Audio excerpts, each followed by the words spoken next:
આગળ વાત કરું તો વાત એવી છે, હું મારા જીવનની આખી સિસ્ટમ એ રીતની છે, મને મારું ગામ મારું સ્વર્ગ. અરે મારી પાછળ કોઈને ન ગમતો એવા માણસો કદાચ લગભગ નથી ને હોય તો મને કંઈ વાંધો નથી. હું ત્યાં સરપંચ હતો, 5 વર્ષ રહ્યો ને બસ થઈ ગયું. એ અખતરો ન કરાય અને તેથી ગ્રાન્ટ નહીં, ઘરને ઘાસેટે દીવા કરવાના. ઘરવાળીએ મને 5 વર્ષ કીધું, મને કે હવે રહેવા દીજો આજ નકર સીધો કરવો જોઈએ કે. હું વાડીએ જાઉં તો માંડવીમાં ધરો બારી નીકળીને આપણને કે આવો સરપંચ આવો આવો આવો સરપંચ આવો. આપણે કે કેમ એટલે કે હજી 5 વર્ષ રહી જાવ એટલે હું હરવી નીકળી જાઉં. અને સરપંચ હોય ને એટલે આખું ગામ એમ માને આ તો આપણો હાથી જ છે એમ. કૂતરું મરી જાય તો આપણને બરકે અહીંયા આવો તો અહીંયા આવો અહીંયા.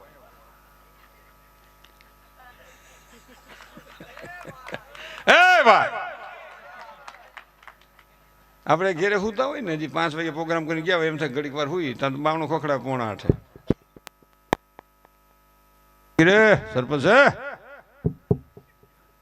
એટલે ઘરના જાય સરપંચના ઘેરેથી જે હોય. કોનું કામ છે? સરપંચનું કામ. હું થોડી આવો એટલે પછી સરપંચ ઉઠીને આવે, બોલો ભાઈ બોલો શું છે, બોલો શું છે, શું છે આ 7:45 છે, 7:45 થયા તો સુતા છો? પણ સરપંચ કે પણ અમે તમારી ઘીરે સુતા છીએ ભાઈ, તમને શું વાંધો? શું વાંધો છે? કાલનું સોરા વાહે કૂતરું મરી ગયું તો આપણે કેવી પેલા ભાઈ લઈ જશે ને કેજો ને થોડી. અમે કેવા જઈએ, અમે કેવા જઈએ એમ હે હું તું કહેશો અમે કેવા જઈએ તું સરપંચ એટલે શું છે? ભાષણમાં શું કહેતો તો રાતના 12 વાગે કામ સીધ્યો, 12 વાગે હું કામ કરે, સવારના 7:45 થયા. રાજીનામું દઈ દે ને મામા, માણા મૂકે વાહે પડી જાય તો મૂળિયા કાઢી નાખે, કેરીની ગોઠલીમાંથી ગોઠલી કાઢીને મુખવાસ કરી નાખે, એનું નામ માણા. હે ભાઈ તને કહું વિચારવા જેવું છે. આનું ગજબ થાય છો. આમ હું કે રાખો બેઠું ઈ ખાર ખાઈઓ કાલે આવશે નહીં. એ મારો દેવ છે, એના હિસાબે હું જીવું છું. કોકે તો સહન કરવું પડે ને ભાઈ, તો પછી એનું હું સહન કરતો એ મારું સહન કરે, એને આપણે ન હોય ને. આગળ વાત કરતો વાત એવી છે. એટલે મારું કહેવાનું હતું આભાર હતો થોડોક પ્રસંગ ત્યાં ગુસ્તાઓમાં આભાર હતો થોડોક પ્રસંગ કહું કે માગબાઈને હાહિરે મોકલ્યા હોનગઢમાં. એક ના એક દીકરી માગબાઈ હાહિરે ગયા, જાદરો થોડો જુલમ કરે. માગબાઈના ઘરના જાદરો થોડાક મગજના એવા ટાઈટ હશે, સ્ટ્રોંગ. અને એમાં માગબાઈ ટૂંકમાં વાત કરવા અહીંયા આવે છે ને વાહે ઘોડું ધોડાવી અને પોતે પણ આવે છે ને ત્યાં રોકાય. ટૂંકમાં વાત કરવાની વાત તો બહુ લાંબી છે. આભાર હતા કે છે આવો ભાણુબા આવો, મારી ગીગી ભણતી નથી કે તમે હોત પધાર્યા છો, તમે હો દાદા છો એમ કે હા હું આવ્યો છું. નકરી વાહે ઘોડું એમ થોડાયું હતું કે આંબે તો મારે પણ આંબા ને કેમ કે સંતની દીકરી હતી નો આંબા લગાબગ લગાબગ લગાબગ લગાબગ એક નાડાવાનું સેટું ભાંગે નહીં. અને હોનગઢ થી મોલડી આવી ગયું ત્યાં સુધીમાં જાદરો ભગત આંબી નો શક્યા. આભાર હતા એ કીધું કે મારી દીકરી સવારે આવશે, તમે રોકાવ હોય તો રોકાવ, જાવ હોય તો જાઓ. એટલે કે હું રોકાવ. રાતે ખેતર ગયા, તલના રખોપે રાખવા. પેલા તલ લાલ પૂર્બિયા તલ વાવતા, એ તલના રખોપે ગયા. એક બાજુ ભાણુભાઈ પથારી કરી, એક બાજુ આભાર હતા પથારી કરી. 2 જણા વિચાર કરે કે હવે હુઈ જાય તો હું મારું કર્મ કરું. ભાણુભાને એમ આપો રતો હુઈ જાય ને તો અટાણ કાઠિયાણ લઈને વયો જાવ હોનગઢ. અને આપાર હતા ને એમ કે ભાણુભા હુવે તો હું મારું નિત્ય કર્મ કરું. આપાર હતા ભાણુભા બે હુતા છે ને ભાણુભા ખોટે ખોટું આમ નિદ્ર મીણા કરવા. આપાર હતા ઊભા થઈ ટીટિયા ભેગા કર્યા ખેતરના શેઢે. એ ટીટિયા ભેગા કરી ભડકો કર્યો, ભડકો એટલે તાપ કર્યો. અને આપાર શિયાળાની ટાઢ એટલે આમ હોપો હે ભાઈ માઇનસ ડિગ્રી.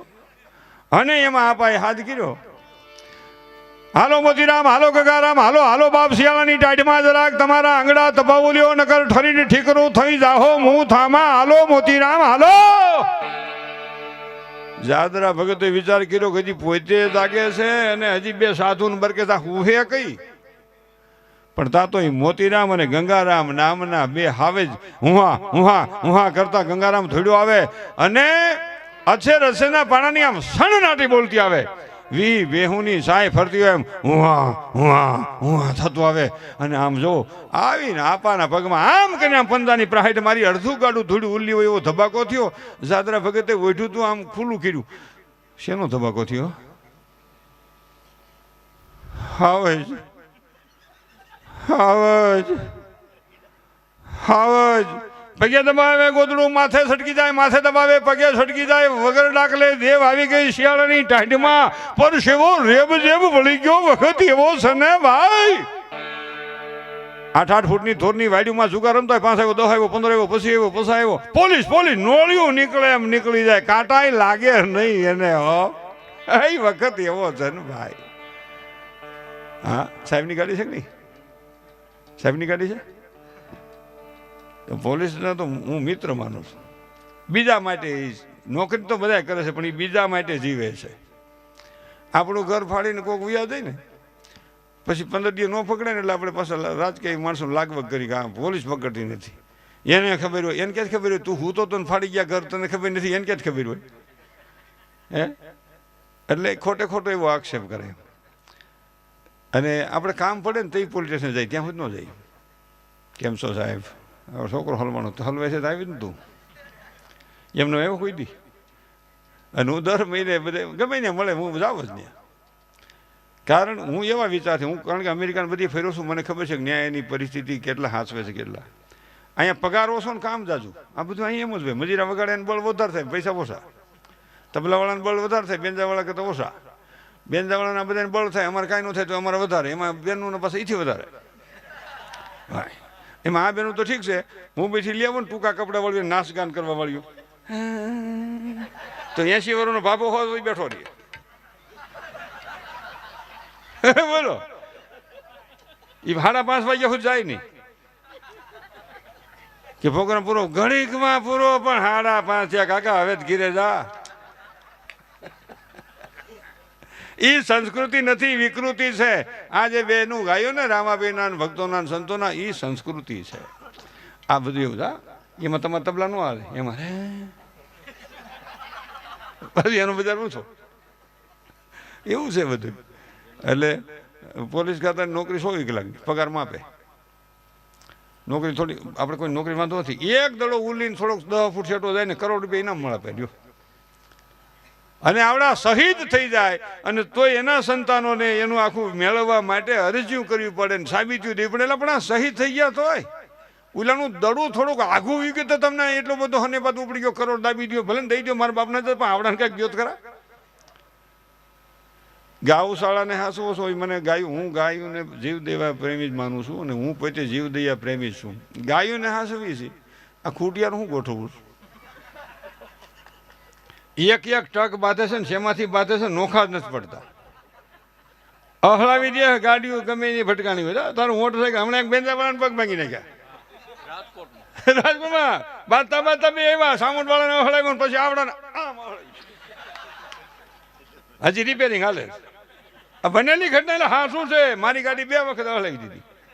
એટલે હું ખૂટિયાનો વિરોધી નથી, એનો વિરોધી નથી. જીવ દયાને માનું છું. સરકારને કહેવું પડે મારે તમારે ભાઈ તમે નંદી શાળા ખોલો, અમે એમાં ગાંહડી 2 ગાંહડી ભૂકો નાખશું ને હું પ્રોગ્રામ મોફત કરી દઈ. 30 પ્રોગ્રામ મફત કરવા છે, મને લઈ જાય મૂકી જાય. નંદી શાળા કરે તો મારે 1 પૈસો ગવર્મેન્ટ ખપે, એને માટે મારે પૈસા નથી જોતા. અને ગાયોના સંતાનો જો બસતા હોય અને એને હસવાતા હોય, મારે માણસો કોઈ પગ ભાંગી નાખે, કોઈ શિંગડું ભાંગી નાખે, એને થોડું ખાવા દઈએ.